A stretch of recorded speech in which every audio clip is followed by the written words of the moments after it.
throwing the baby out with the bathwater. What we're trying to do is create a situation where we have the best of both worlds, the traditional, but also preparing children for life in the 21st century.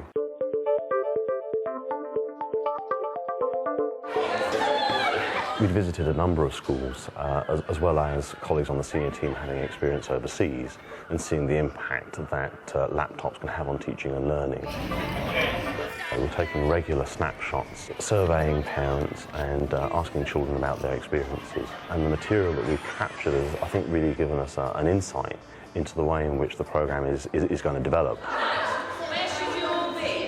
This video project has provided me with yet another opportunity to look closely at good practice and what actually makes for good teaching and learning in the classroom.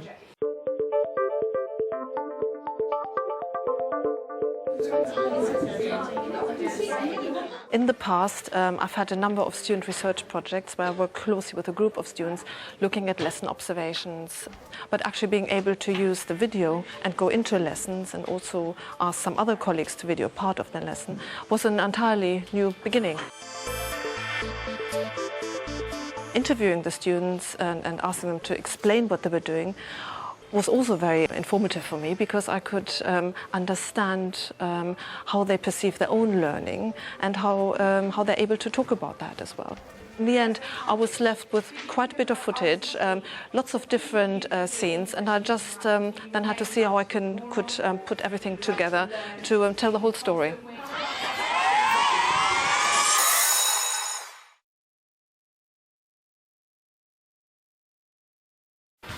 Welcome to the Arnwood School.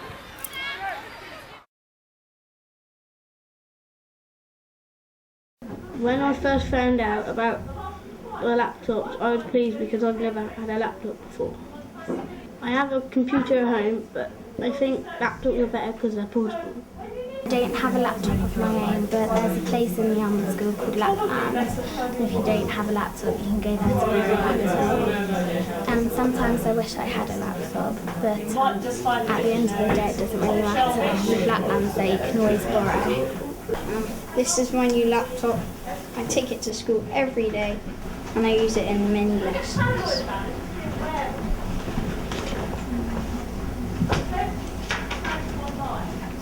Starting off with the area of a circle and then halving it. By doing that, we're going equals sum into Excel, open brackets, and then doing that one, so that was the one we just did before.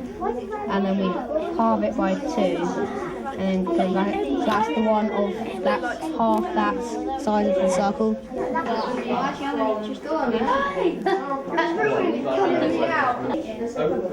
We've been doing tour guides to ancient Rome on our laptops. We've been doing PowerPoints. We've been researching on all different topics of ancient Rome. I'm doing German on my laptop, and I'm writing birthdays in German, and it's quite hard. And then you've got the number, 15, so 15 in German. Up behind you if you can. 5, 10. I like using my laptop because it's got more resources than a book has. I have 3 homeworks to do at the moment. I have my French, which is to learn my French colours for a test on Monday. I have my science, which I need to complete some SATs questions for. And I also have my geography, which is to start the research for my presentation about exploring Britain. The things that I've enjoyed doing most at home on my laptop is using Audacity to do podcasts, and I made a history presentation for an audio tour to ancient Rome at the beginning of the year. I enjoyed doing that because it gave me a chance to research places in ancient Rome. This is some of my Roman tour. Hello, welcome to ancient Rome. I, Octavia Tigler, will be your guide today, taking you to all the must-see places here. To work this audio tour, you will need to know how to pause and stop it. The advantages of having a laptop at home are that if our main computer is being used, then it gives us one more resource that we can use to do our homework, or if I need to finish off some work for school, then that can be done as well. Students enjoy the laptop experience. They find that they can choose the way that they answer their questions to suit them, and it gives them a greater variety of experiences across the curriculum. We try and do all our training on site. We found that's far more effective. What we do is we train up a small number of people in their key skills, and then they pass on that training within their own subject areas. Students were asked about what they'd enjoyed most using the laptops, and they'd been enjoying lessons across the curriculum, but one area where they particularly enjoyed lessons was RS, where they'd used SharePoint for discussions and wikis and blogs. Some parents aren't very comfortable using laptops and they haven't got a great deal of experience, so one challenge was, how do we support those parents? We set up an area in school we call Lapland, and parents can ring in both inside of school hours and outside of school hours, and students can turn up and bring in their laptops if they're experiencing problems with software or hardware. At Armwood, we're particularly concerned about the digital divide. We're aware that some students have no access to technology at home, and the laptop scheme has meant that those students are able to participate fully in the scheme, picking up a laptop from Lapland and taking it to their lessons and getting fully involved, regardless of parental income.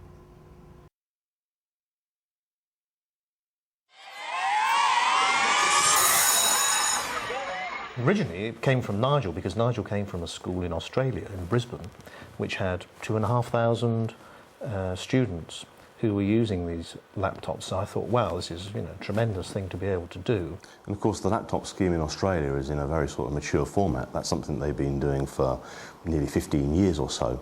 So of course that gave us the experience of knowing the stepping stones that we had to put in place so that we could make that successful over here in our own school. What are the implications for teachers in terms of redesigning their lesson plans?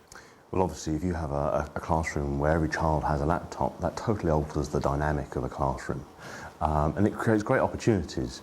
It means, for a start, that your lesson doesn't actually have to be an hour long. It means that you can extend activities and children can continue to work on those at home. It allows you opportunities to build in better assessment for learning, because tasks can be marked and the results sent back to children immediately. And all of that has to be planned for.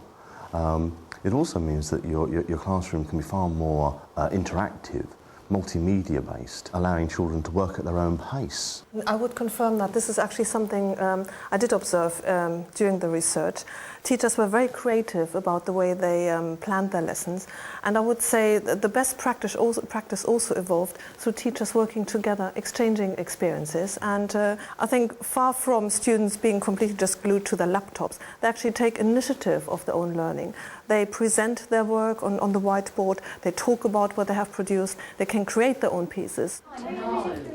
Okay, right.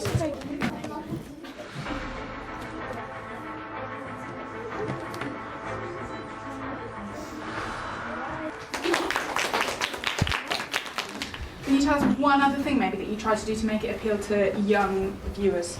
Oh, I don't really know. Go on, help her out. It gets really fast, and not old people, but older people could get kind of bored with it and just lose interest, whereas young people are kind of like flashy, quick images. Yeah. So how does the video research project fit into the scheme of things? It fits in very well. It complements our wider vision, which is to take forward how the new technologies can enhance adult learning. Because if they are taking the laptops home, obviously it's a family resource, so that adults can watch children learning, but also we are looking at using higher education providers, local providers, for adult packages, so that they are able to enhance their own use of technology to improve their own learning and a lifelong learning approach. I think that's a very powerful argument for the laptop scheme, the fact that families can learn together, and the fact that when you're learning alongside your son or daughter, that's actually very encouraging, very embracing. There's very little threat to that. I think it's a fascinating exercise in a very intensive period of consultation with parents.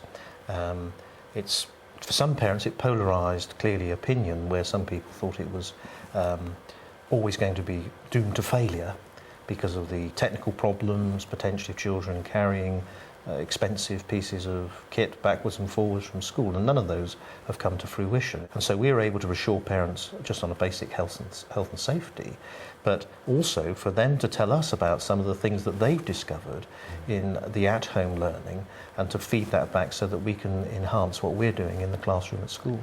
Also, I think it encourages the students to talk about the learning at home, to maybe teach their parents, teach their grandparents, and just talk about what they've been doing at school on the laptops, which reinforces what they will have learned at school. The things that I've enjoyed doing most at home on my laptop is using Audacity to do podcasts, and I made a history presentation for an audio tour to ancient Rome at the beginning of the year.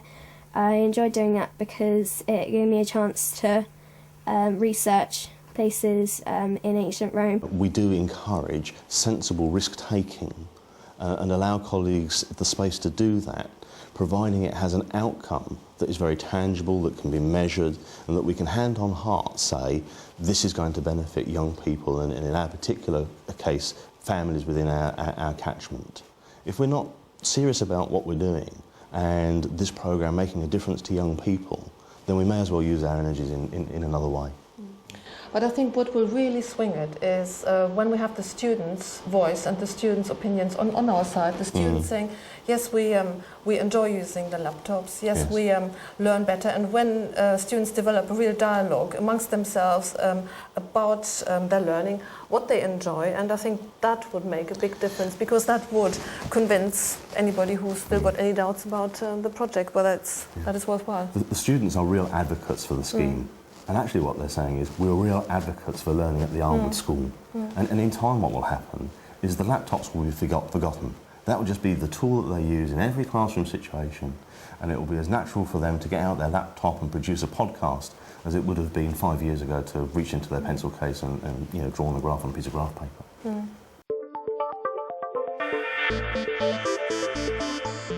If we get you sitting down, and then we can turn the camera and put it over here, turn the LCD display around so you can actually see yourself.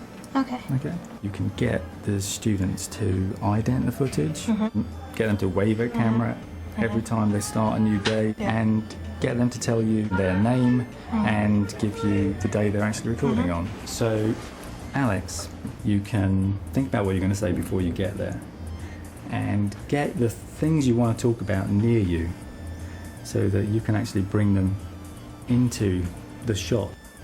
The other option that Alex can do is move the camera. So you want to talk about your laptop. Then you could pick up the camera, that's it. Then you could actually film your laptop.